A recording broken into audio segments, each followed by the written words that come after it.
ሰላም ጤና ይስጥልኝ የሀዊሌት ቻናል ተከታታዮች እንደምን አላችሁ? ባላችሁበት ሰላማችሁ ይብዛ እያለን ዛሬ አንድ ቪዲዮ ልንሰራ ወደናል። የዛሬው ቪዲዮአችን መነሻ ሴቶች ከልባቸው የሚወዱት ነገር ምንድነው የሚል ነው። የዛሬው ጥያቄ ወይም ደግሞ የዛሬው ቪዲዮ በብዛት ወደ ሴቶች ያዘነብላል። ስለዚህ ውድ የዚህ ቻናል ተከታታዮች ሴት እህቶቻችን ከወንድ ልጅ ከልባችሁ የምትፈልጉት ምንድነው የሚለውን ይሆናል። ወንዶች ሴቶች ምን ይፈልጋሉ ወይም ደግሞ ሴቶች ከልባቸው የሚወዱት ወይም ደግሞ ከልባቸው የሚመኙት ነገር ምንድነው የሚለውን የተሰማችሁን ወይም ደግሞ ግምታችሁን በኮሜንት ሴክሽን ልታጋሩን ትችላላችሁ። የዚህ ጥያቄ መልስ አንድን ሰው ከሞት የታደገ መልስ ነው። እንዴት በምን ሁኔታ ከሞት ሊታደገው ቻለ የሚለውን የምናይ ይሆናል። ነገር ግን ውድ እህቶቻችን እንዲሁም ወንድሞቻችን ይህንን ቪዲዮ የምትከታተሉ ሴት ልጅ ከልቧ ከወንድ የምትፈልገው ምንድን ነው? ገንዘብ ነው? ዝና ነው? ክብር ነው? ወይስ ደግሞ መልክና ቁመና ነው? ምንድን ነው? ውድ የቻናላችን ተከታታዮች የራሳችሁን ግምት በኮሜንት ሴክሽን ልታስቀምጡልን ትችላላችሁ። ሴት ልጅ ከልቧ የምትፈልገው ነገር፣ አንድ ወንድ እንዲያደርግላት የምትፈልገው ነገር ምንድን ነው? ጥያቄው ይሄ ነው። ይህ ጥያቄ መልሱ አንድን ሰው ከሞት ታድጓል ወይም ደግሞ የሞት ፍርድን አሰርዟል ማለት ነው። ታዲያ የዚህ ጥያቄ መልስ ምንድን ነው?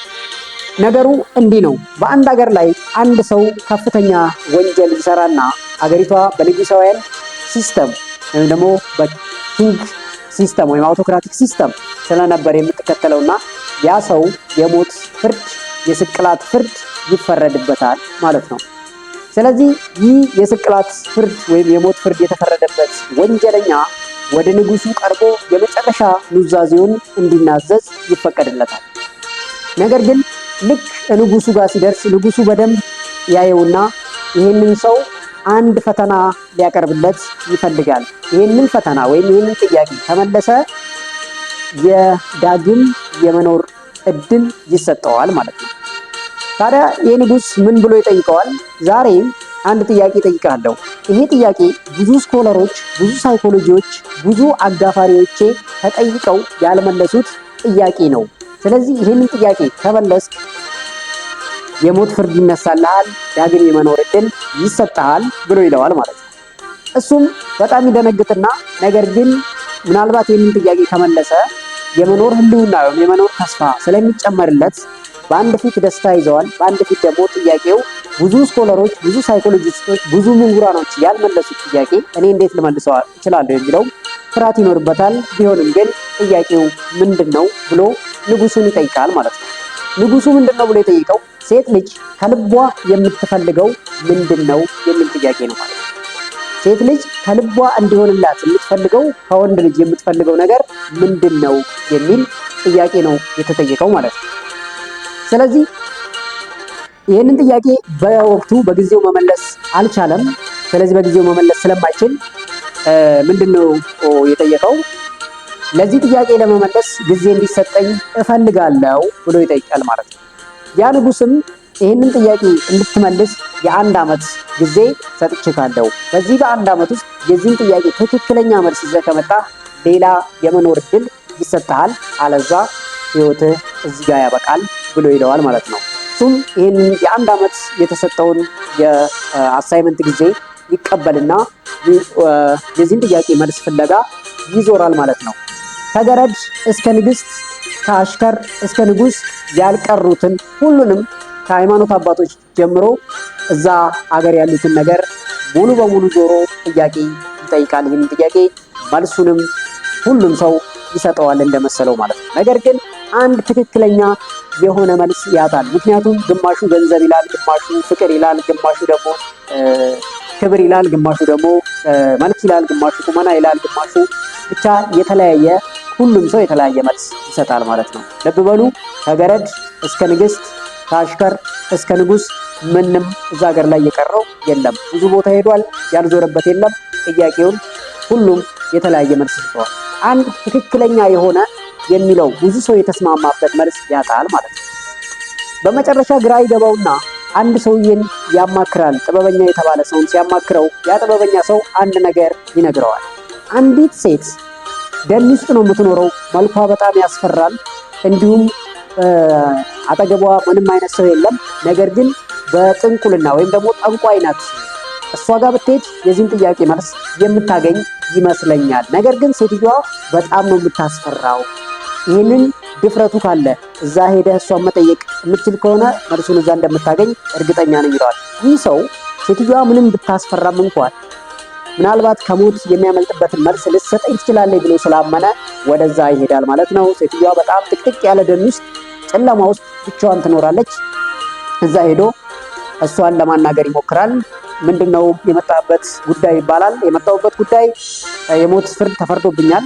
የመኖር እድል የሚሰጠኝ አንድ ጥያቄ መልስ ካገኘው ነው። የጥያቄን ሴቶች ከልባችሁ ከወንድ የሚፈልጉት ምንድን ነው የሚል ነው። ይህንን ጥያቄ ትክክለኛ መልስ ካገኘው የመኖር እድል ይሰጠኛል። ስለዚህ አንቺ ጋር እንድመጣ የጠቆመኝ ሰው ነው፣ መልስ አታጣም ተብዬ ተልኬ ነው ብሎ ይላል። እቺም ሴት በጣም እንኳን ደህና መጣህ፣ ምንም ችግር የለውም መልሱን ታገኛለህ። ነገር ግን መልሱን እንድሰጥ ከፈለግ አንድ ነገር ቃል መግባት አለብህ። አንድ ነገር የምታደርግልኝ ከሆነ መልሱን እነግርሃለሁ ትለዋለች። ነገር ግን እኔ የምጠይቅ ጥያቄ አንተ የሞት ፍርድ ይሰጥሃል ከተባልከው እንደሚከብድህ እገምታለሁ። የዚህን ጥያቄ መልስ ከመለስ እኔም መልሱን እሰጥሃለሁ ትለዋለች። እዛም እንደገና ሌላ ግራ ይጋባል። ምን ልጠየቅ ነው የሚለው እንደገና ግራ ያጋባዋል። ብቻ የግድ መስማት ስለነበረበት ምንድነው ችግር የለም ጠይቂኝ አደርጋለሁ ይላል። ያቺ ጠንቋይ መልኳ በጣም ነው የሚያስፈራው። በዛ ላይ በጣም ጥቅጥቅ ያለ ደን ውስጥ ብቻዋን የምትኖር ሰው ናት። በዛ ላይ አስማተኛ ናት። በጣም ይፈራታል። ነገር ግን ጥያቄዋን እንድጠይቀው ያው እድሉን ይሰጣል። ምክንያቱም ምንም አማራጭ ስላልነበረው። ከዛች ሴትዮ ምንድን ያለችው እኔን ሚስት አድርገህ የምታገባይ ከሆነ መልሱን እነግርሃለሁ ትለዋለች ማለት ነው። ስለዚህ ይሄ ነገር በጣም ነው ግራ የሚያጋባው። እንዳልኳችሁ አስማተኛ ነች፣ ጠንቋይ ነች፣ መልኳ በጣም ያስፈራል። እሷን ሚስት አድርጎ ከማግባት ሞት የተሻለ ነው የሚል በውስጡ ሌላ አማራጭ ይመጣለታል ማለት ነው። ደግሞ እንደገና አሁን ከመሞት መሰንበት የሚባለው ነገር ስላለ እንደዚሁ ከነመልኳ ብታስጠላም እሷን አግብቼ ብኖር ይሻለኛል፣ ቢያንስ መተንፈስ ከሞት ይሻላል ብሎ እንደገና ያስባል። ትንሽ ከተወዛገበ በኋላ ችግር የለም አገባሻለሁ ብሎ ቃሉን ይሰጣታል ማለት ነው። እርግጠኛ ነህ ታገባኛለህ? አዎ አገባሻለሁ። እሺ በጣም አሪፍ። እንደዛ ከሆነ የምታገባይ ከሆነ ከእንግዲህ ባሌ የምትሆን ከሆነ አንድ ነገር ልንገርህ ትለዋለች። እኔ እንደምታየኝ መልኬ በጣም ያስፈራል። ብዙ ሰዎች ይሸሹኛል። ለሚስትነት አይደለም ለማየት ይጠፋቸዋል። ስለዚህ አንተ ለኔ ባል የምትሆነኝ ከሆነ አንድ ነገር አደርጋለሁ። እኔ በአስማት በጣም በዓለም ላይ ቆንጆ የተባለችዋን ሴት መሆን አሁን እችላለሁ፣ ሆኜም ላሳይክ ብላ በአስማት እዛው ጋር በጣም የምታምር መልከ መልካም ሴት ሆና ታሳየዋለች ማለት ነው።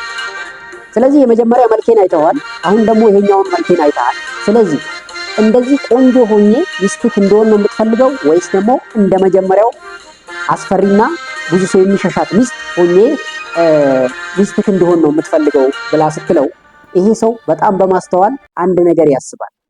ይቺን ሴትዮ እንደዚህ አሁን እንዳየዋት ቆንጆ ሆና ለኔ ሚስት ብትሆን ብዙ ሰዎች ይቀናሉ፣ ብዙ ሰዎች ይቀኑባታል። ስለዚህ ብዙ ሰው ይፈልጋታል፣ ብዙ ፈላጊ ያላት ሚስት ትሆናለች።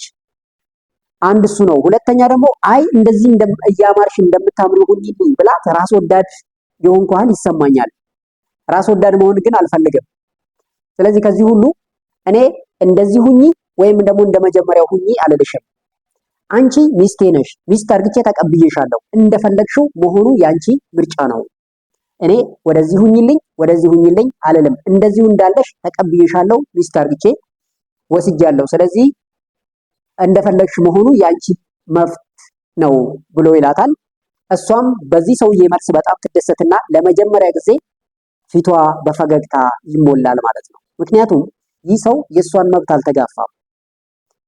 እንደፈለግሽው መሆን ትችያለሽ፣ እኔ ሚስት አርግቼ ከተቀበልኩሽ ምንም ብትሆኚ ግድ አይሰጠኝም ብሎ ይላታል። እና በዚህ በጣም ሐሴት ታደርግና እርግጠኛ ነህ ብላ ጠይቀዋለች። አዎ እርግጠኛ ነኝ፣ ምንም እንድትሆኚ አልፈልግም፣ እንዳለሽ ተቀብዬሻለሁ።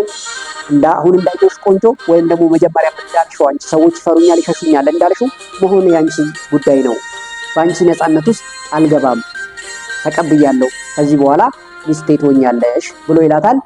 እሷም በጣም ትደሰትና የጥያቄው መልስ ብዙ ሴቶች የሚፈልጉት ይሄው ዛሬ በትክክል መልሰዋል። ብዙ ሴቶች የሚፈልጉት ገንዘብ፣ ስልጣን፣ ንግስና ሳይሆን ከልባቸው እንዲኖሩ ሙሉ መብት የሚሰጣቸውን ወንድ ነው። ሴት ልጅ ነፃነቷን የሚገፋት ወንድ አትፈልግም። ስለዚህ ነፃ አድርገህ እንዳለው ስለተቀበልክኝና በነፃነቴ ስላልገባህ ሙሉ በሙሉ ትክክለኛ ባል የምትሆንና ሴት ልጅም የምትፈልገው ይሄንን ነው ብላ ትመልስለታለች ማለት ነው። ያም ሰው በደስታ ያችን መልስ ይዞ ወደዛ ንጉስ ይሄዳል። ንጉሱ ጋር ሄዶም ሴት ልጅ ከልቧ የምትመኘው ነፃነቷን ነው።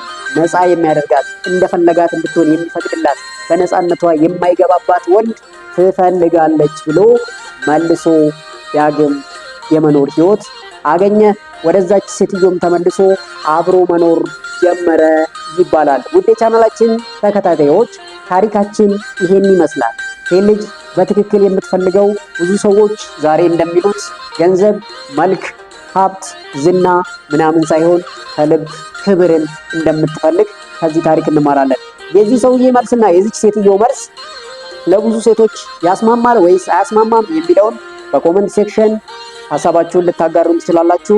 ከዛሬው ቪዲዮ ወይም ታሪካችን ቁም ነገር ከተማራችሁ ቪዲዮአችንን ላይክ፣ ቻናላችንን ሰብስክራይብ እንድታደርጉልን በአክብሮት እንጋብዛለን። በሌላ ጠቃሚና አስተማሪ ቪዲዮ እስከምንገናኝ ባላችሁበት ባባይ ብለናል።